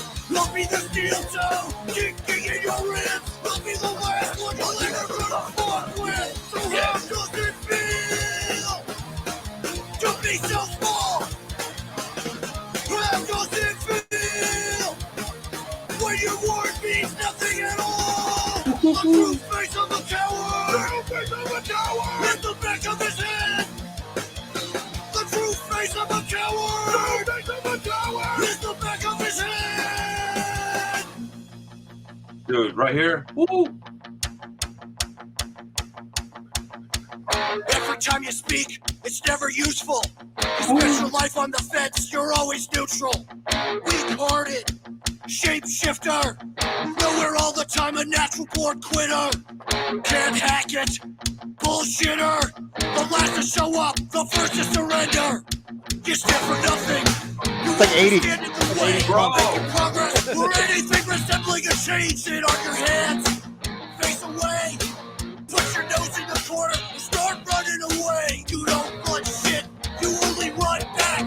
On a treadmill going nowhere real fast. You'll turn on a dime, you'll play both sides. But you've been found out, trying to tell the lie. Bro, I want to fucking punch somebody. So give them more room. I want you hanging choke. You never wanted justice. You only wanted hope. You are of no service. You are of no use. You have no purpose. There is no truth. The true face of a coward. The true face of a coward. Is the back of his head. Is the back of his head. The true face of a coward. The true face of a coward. Is the back of his head.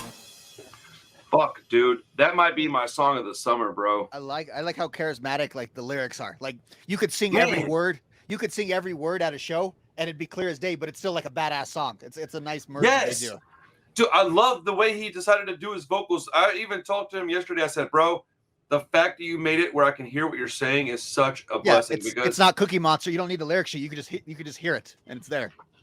But it's still badass. Like yeah, well, and the, dude, he wants you to hear what he's saying, bro. and the call and response. I always love in punk rock. The call and response is just I love it. Yeah. Always.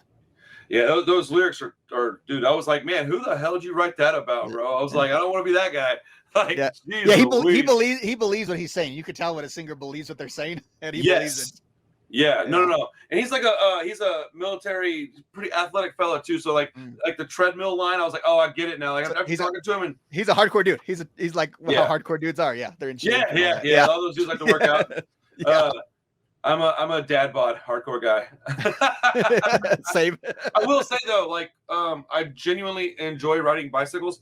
Mhm. I can't run or anything because my left knee's too messed up. There's a bike trail right behind my fence to my new backyard. Oh, I'm gonna probably drop some pounds, bro. I'm gonna get out there and ride my bike every morning. be Henry Rollins pretty soon. You'll be all No, jacked. I don't like that. I don't want to be that guy. But no, I do want to lose a little weight, get a little healthier, man, and clear my skin up a little bit. You know, drink more water, like just kind of live a little bit better. Be healthier. Yeah. So we'll see. New house, new changes. Yeah. Bro, I so don't want to get off of here, man. I don't want to go to work because it's work. But I mean, although I gotta say, I got a good job. I like my job, so I gotta be thankful for what I've got. But it's been hella fun hanging out with you, man. Shit, yeah, dude. We'll just aim for next Wednesday. Next Wednesday, I've got no time limit because I'm off next Wednesday. Okay. So if we do start talking about Strung Out and you do have the time, we can also cap it at 90. It's whatever. Or, whatever, hour and a half to 2 hours. We can do it however you want. But I don't have the time limit next week that I have today. More freedom from your end. Okay, cool. Yeah, so, but awesome, man. Well, have a good day. If you need something from me, you got my phone number. Everybody else, thank you so much for hanging out with us. Don't forget to go check out the Punk Odds. We're trying to grow this community as like just a dual community, man. I want my people to go to him. I want his people to come to me. We want to have just a big ass community, dude. Like, especially since we're becoming such good friends, man. It would make sense to do that. So, if you want more content, check out both channels. That's the way I say it. But otherwise, thank you so much for your time. Thank you for watching. We appreciate it. We'll see you on the next Punk Rock Review podcast. Peace. This computer